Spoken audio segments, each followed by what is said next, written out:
Hello, welcome to Thursday, the 18th of August show. If it's not that date where you are, then whatever day it is. This is What Is It Now? Or What Do You Want Now? Or I'm not entirely sure what it's called. But I'm going to be talking to people that are doing shows in the Fringe, various other things. Today, I am talking to Emily Davis and Mark Saltveit about their shows. And I'm going to bring them in now. I'm going to bring Emily and Mark all at the same time, as if by magic. Hello! Hello. How so exciting. Are you having a good Fringe so far, the both of you? Yeah, brilliant. Yes, very nice. So Emily, where is your show? Where can you find it? What's it called? So my show is at Fingers Piano Bar, a hot seat in town. It's at 4:20 and it's on every day now for the rest of the run. Ooh, so that's 16:20 if you're looking it up on any of the Fringe apps. Yeah. What about you, Mark? Palindrome Fight is at the Kilderkin pub at 7:30 or 19:30 if you're of military persuasion, and it's every night except Tuesday the 23rd until the 28th through the end of the month. So if you're up there, we can definitely talk about both of them. As we go on, we'll talk more about your shows and everything. But so far, are you having fun up there? Have you found anything that you weren't expecting, Emily, at all? I wasn't expecting quite so many hills. And also, I wasn't expecting to find the sea. So I was very happy about that. I don't know where I thought Edinburgh was, but I definitely didn't think it was by the sea. Oh, it's a big surprise. There's so many things to go on. What about you, Mark? Anything surprising? Well, I expected it to be overwhelming and chaotic, and it's been all of those things. I didn't expect to lose my voice on the first night like an idiot. Oh, wow.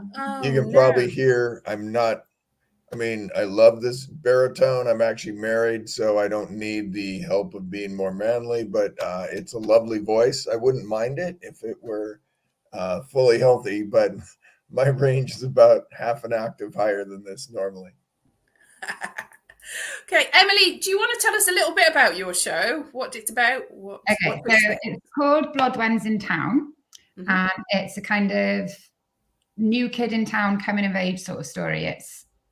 It's about Blodwen, who moves from a small provincial village in Wales to London, and just kind of all the things that happen and the culture shocks and the different ways that her eyes get opened and all the things that she goes through.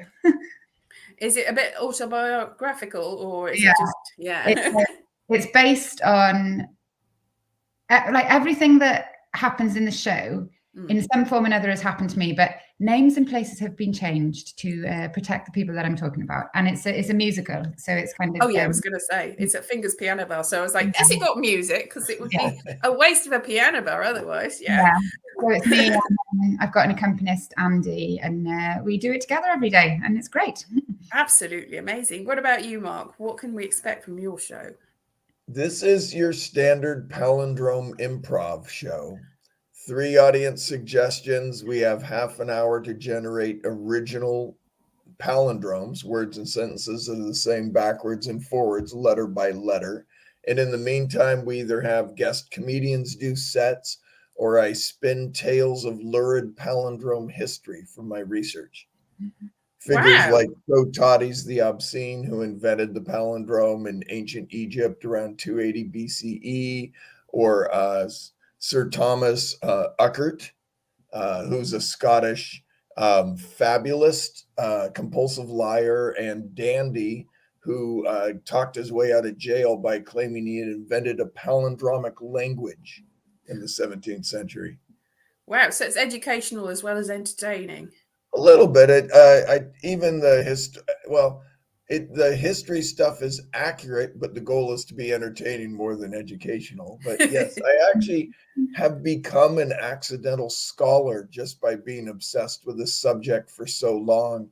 I gave a talk at the International Medieval Congress in Leeds last month on palindromes in the circle of John Scotus Eriugena in the 9th century. Wow. That sounds amazing. Have you seen anything apart from your show, Emily, or are you just focused on the show? Yeah, the first week I was kind of kept myself to myself and just wanted to kind of like see whether or not I could cope with this. But in the past few days, I've been to see a lot of things, and I've been to see a lot of other one-woman shows. So I've seen Sarah Louise Young in everything that she does, and I highly recommend her. She is phenomenal. She's got a show called The Silent Treatment, which honestly is the best thing I've ever seen. So I highly recommend that. Because she lost her voice, didn't she? Yeah, and it's all about that. Yeah, so good, so good. And I saw her Without Kate Bush show. I went to see Showstopper musical last night. I've got you're on my hit list, Palindrome Fight. Oh, thank you very much. And absolutely. So yeah, lots and lots. And there's so much going on, isn't there? There is. What about you, Mark? Have you got any recommendations or things that you're looking at? Some of the shows I really liked are done. Consignia Presents The Flatters. Did you see that? That was I don't, but I'm aware of Mark Dean Quinn's work. Yes. Oh, okay. And he's not the only person in it. He's in other shows. He is in other shows. Yeah, he's got one at Revolution Bar. Yes, you should definitely look those up. Revolution. Yeah, I saw Stuart Lee and Stuart Goldsmith. Stuart Goldsmith's podcast pretty much got me onto the whole Edinburgh scene. So tried to go see Viggo Venn yesterday, but you got to get there an hour early and get a ticket now. Have you seen that? I'm not in Edinburgh this year. Have you seen it? Emily? Yeah. Oh, that's true, Emily. It's highly recommended. I've heard, seen a couple others I wasn't crazy about, so I will politely not say anything. That's the best way. If you don't like something, it's best to just skirt past that rather than, because it might just be they had an off day or it's just not for you. It doesn't mean it's not for somebody else. Right. Yeah. And I'm American, so I understand a lot of things. There are cultural contexts I'm just not understanding, or it's, it's like Marmite. Some people love it. I don't get it, but whatever.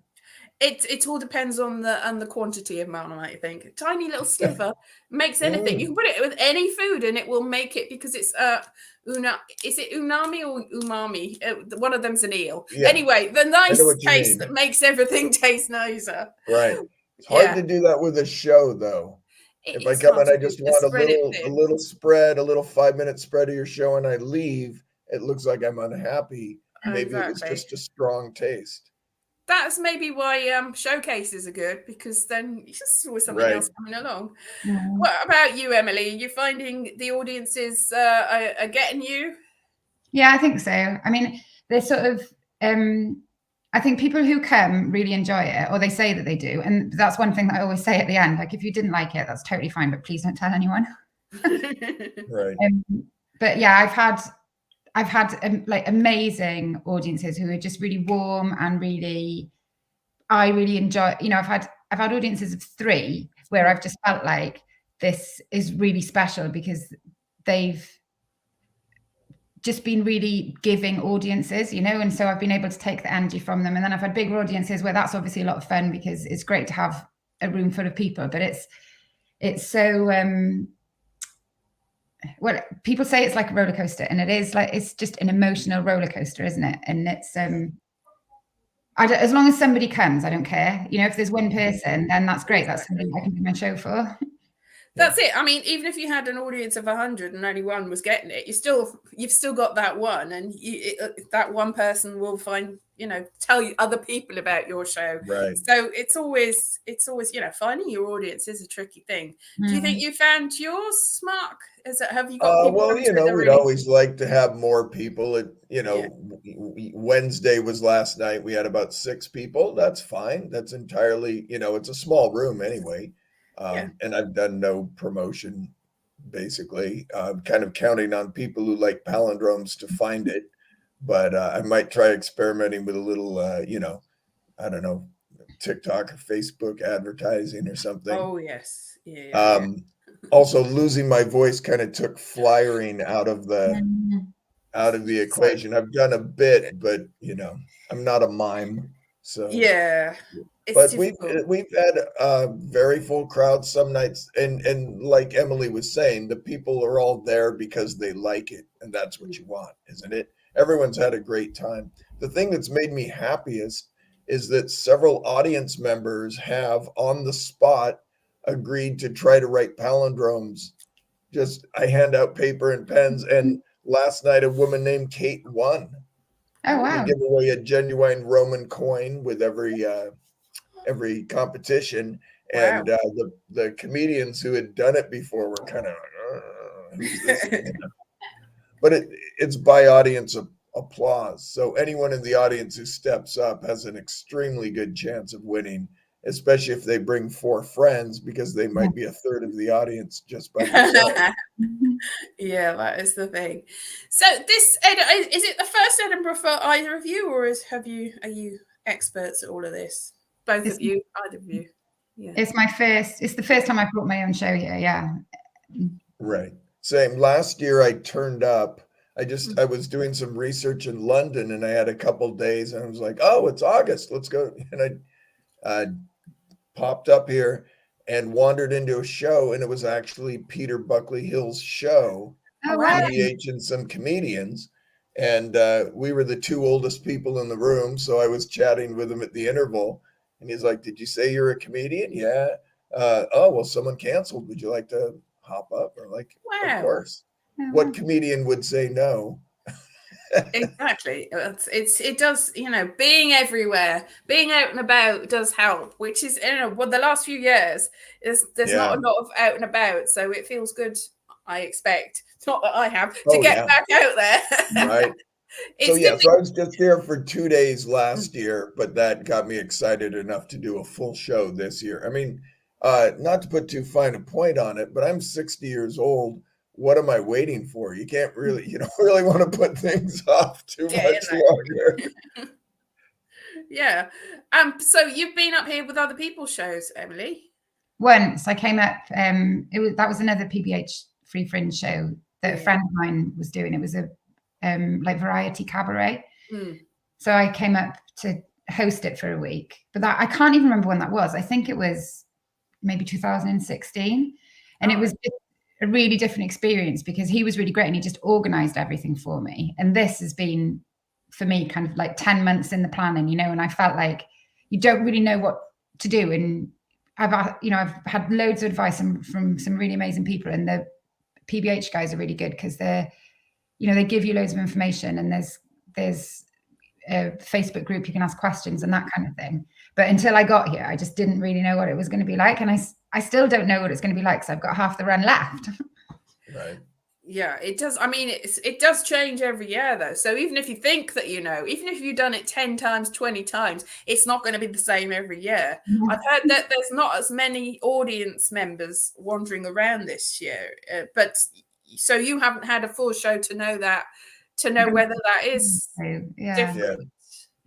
So I've heard that as well, but how would I know?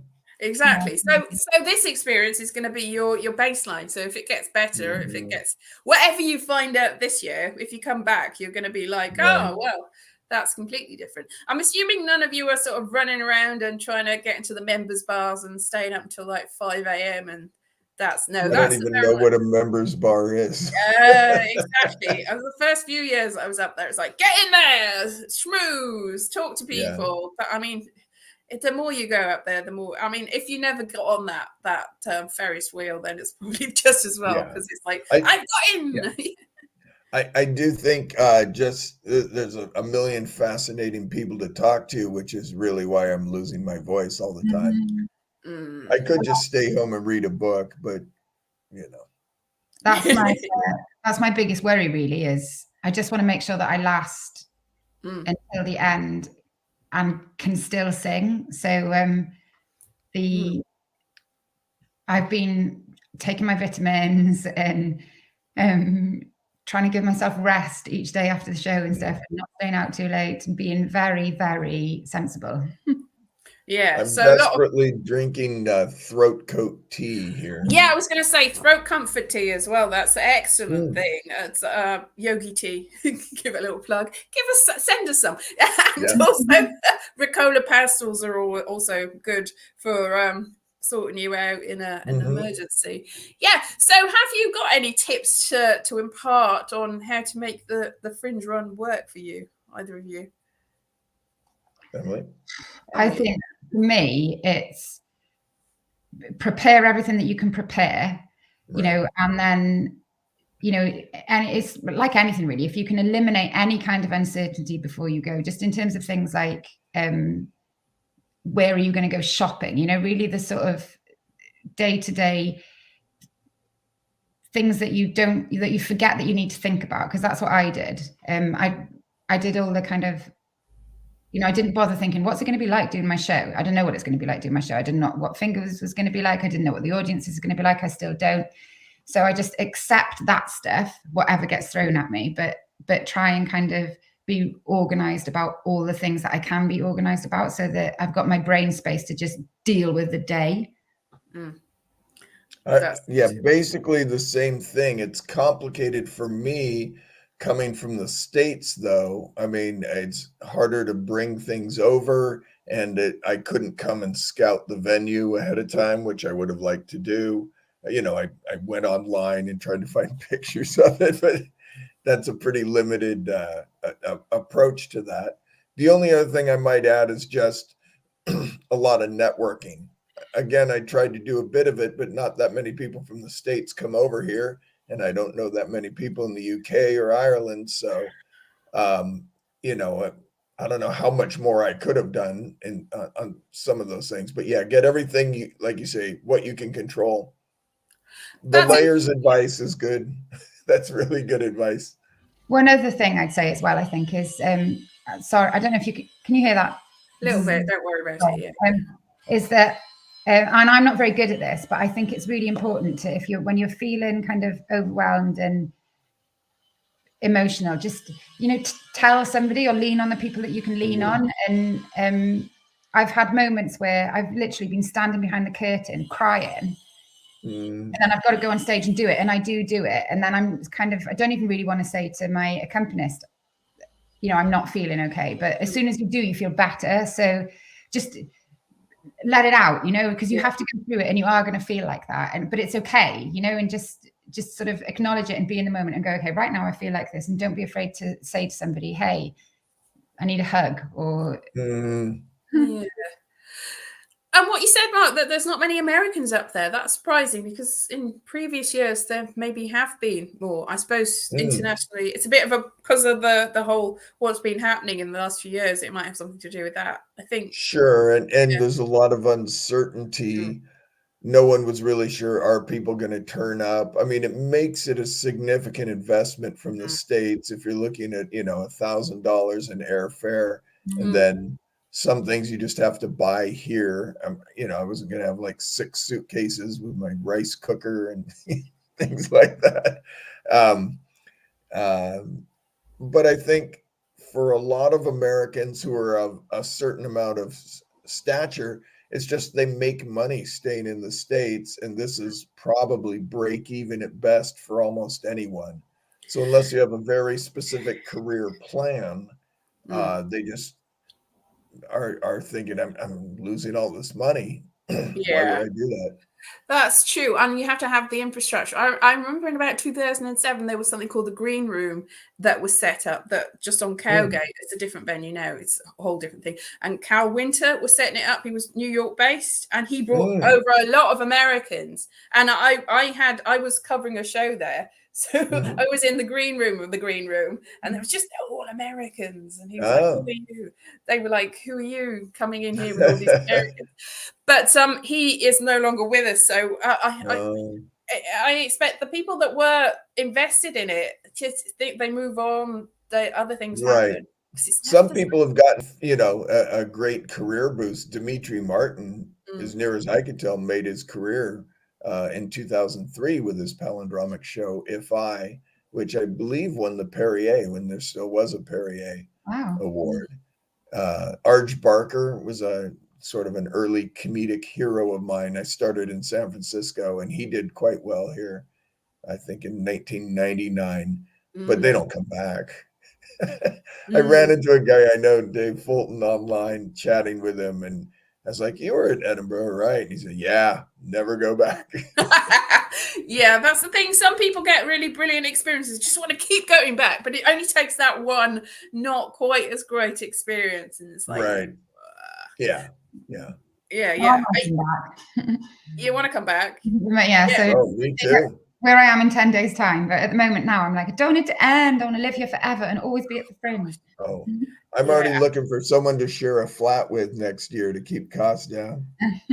Yeah, no, after my first one, I was trying to recreate the whole vibe in London. I was like, I'm going to set up a fringe. Everybody, and there was like 2 people that come out and we're like, yay! And then they're like, nah, we can't be bothered. So I tried to do it.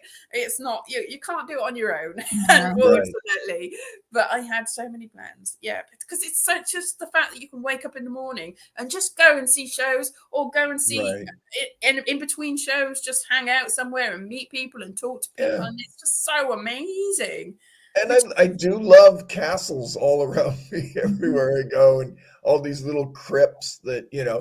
I had a little disturbing talk with a Scottish woman last night after the show who told me that a lot of those small tunnel-like rooms were actually probably burial crypts for plague victims.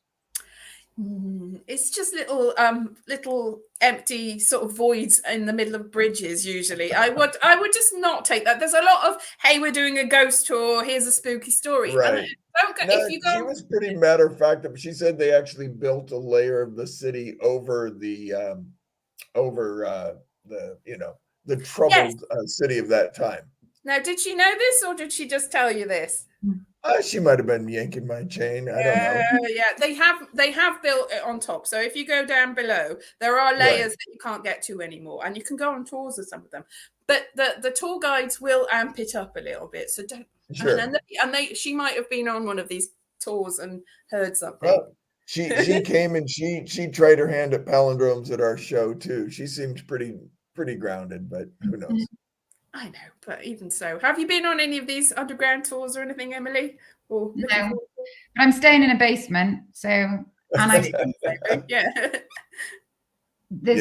learned to avoid. Sorry. That's the worst thing that's happened to me since I've been here. Is there have been 2 giant spiders, and I've had to source outside help to come and get rid of them for me. I don't really that big. Seriously. I mean, I was going to move. Wow. Oh my goodness me, that is bad. I'd rather go, to be honest with you. Yeah, I learned shopping around. I had not seen the word souterrain, or what is that word? SOUTERR. Underground, yeah. Yeah, but shopping. My daughter's actually one of my favorite things. My 25-year-old daughter is going to come out and meet me at the end of Fringe, and we're going to travel in France and Amsterdam a bit. But I did not know what that word was, and I thought, oh, that sounds fancy, and then I realized it just meant the room is underground, and I'm like, cancel. No, I haven't heard that. If you're talking about property listings, I don't think. Really? Yeah. That's just a way to hide the truth. It sounds so lovely, doesn't it? It sounds like what's Sauterne? Isn't that a wine or something? It sounds very fancy and continental, and it just means underground. Yeah, and of course there is still a lot of underground in Edinburgh. So, but if you go on the tours and you'll see it. There's some tours up. If you go just down to the bottom of Cowgate, there's where the Banshee Labyrinth is, there's an exit entrance to some of the bridge there, which they covered up.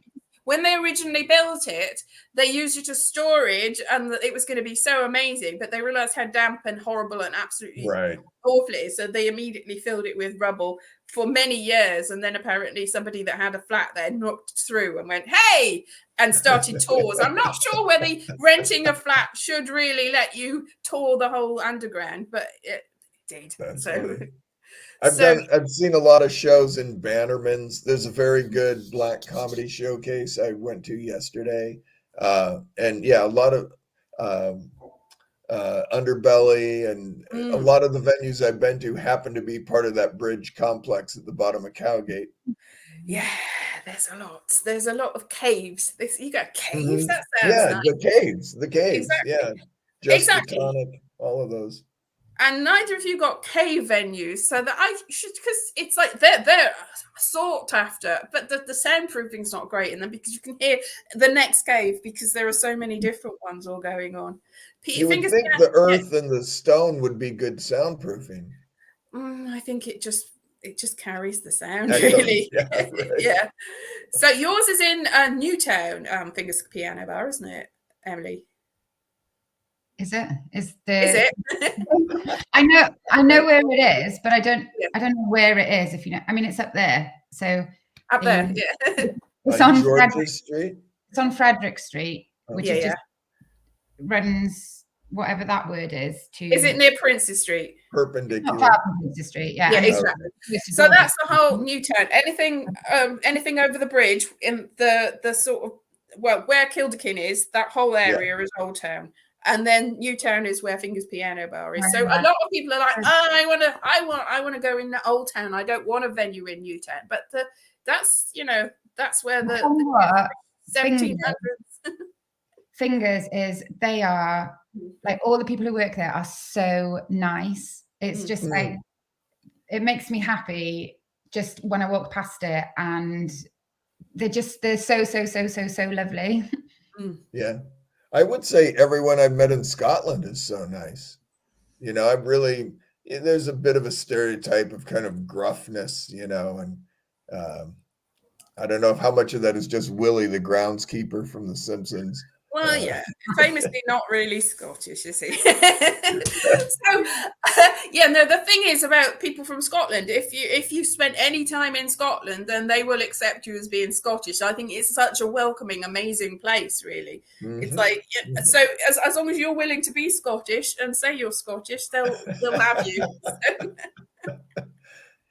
Well, and people are not bothered by the Fringe.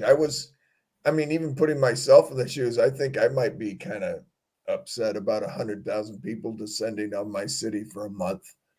But I guess it's easy enough to leave and rent your flat out for a lot of money if you don't want to be here. If you own a house or a flat there, then you will be quids in. Really. And the people that stay obviously like it in some way, or haven't got a choice, which is maybe not so great. This woman I was telling you about, she's been to 40 shows. Ooh, just this She's Fringe. quite the connoisseur. She has her spreadsheet out there. I felt really honored that she picked mine among them. But of course, we've got the app for the Free Fringe, so you can just go and see something. So you can just go around seeing all the Free Fringe shows. They forgot the setting for how good it is, though.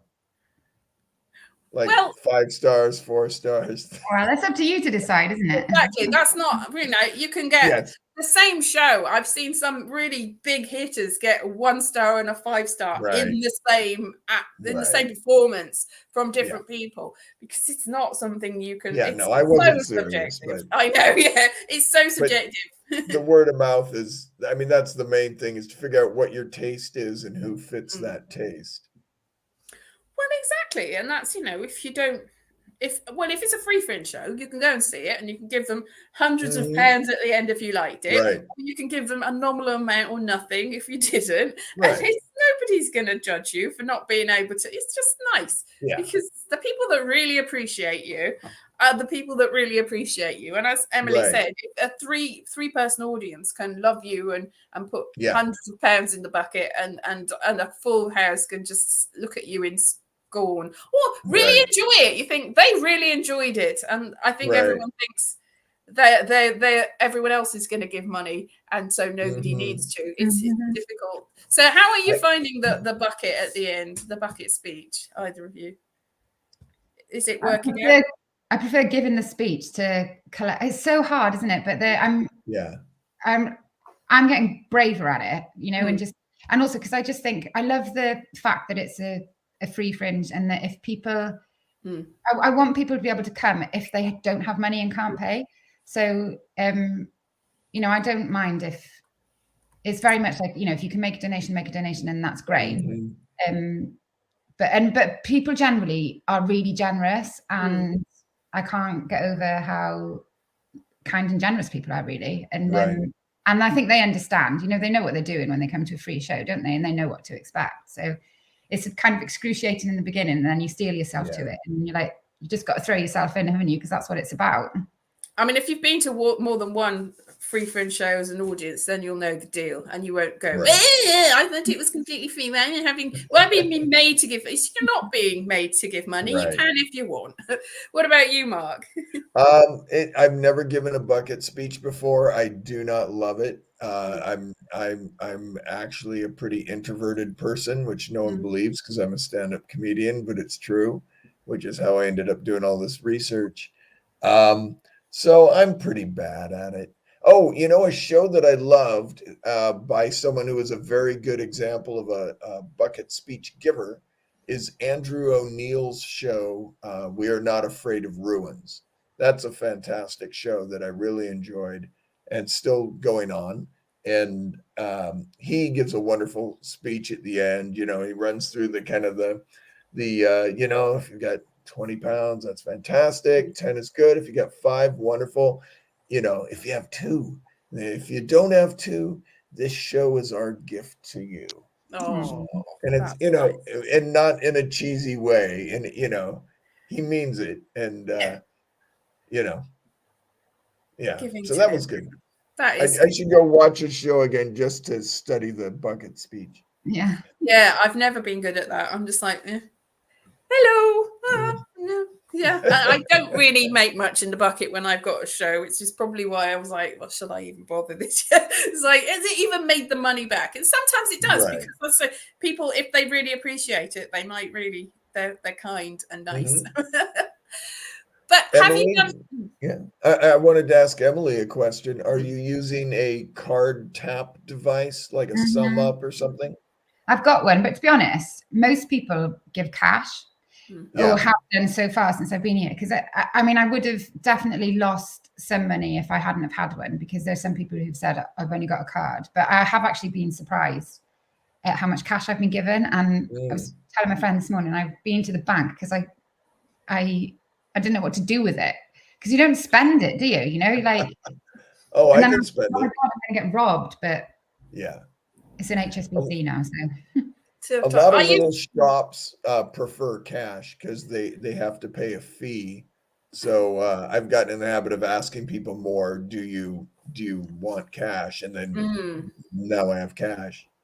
Well, it depends, doesn't it? I used to use the money in the bucket to pay for the expenses every day, and I'd still come home with lots of 2s and 1s, and you 2 pennies and 1 penny. You think, what a load of rubbish! It was so heavy that if I'd have been flying, I'd have to pay an extra fee. But then I could live on that, because 2s and 1s add up. You don't want to say no to anything, really. Yeah.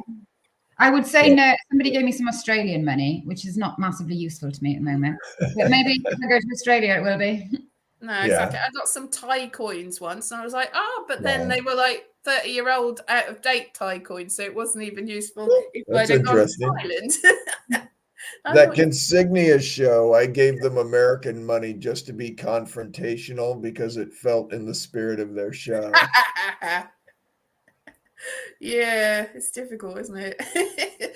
Difficult to know what people want, and I'm sure that they would have appreciated that gesture in some way.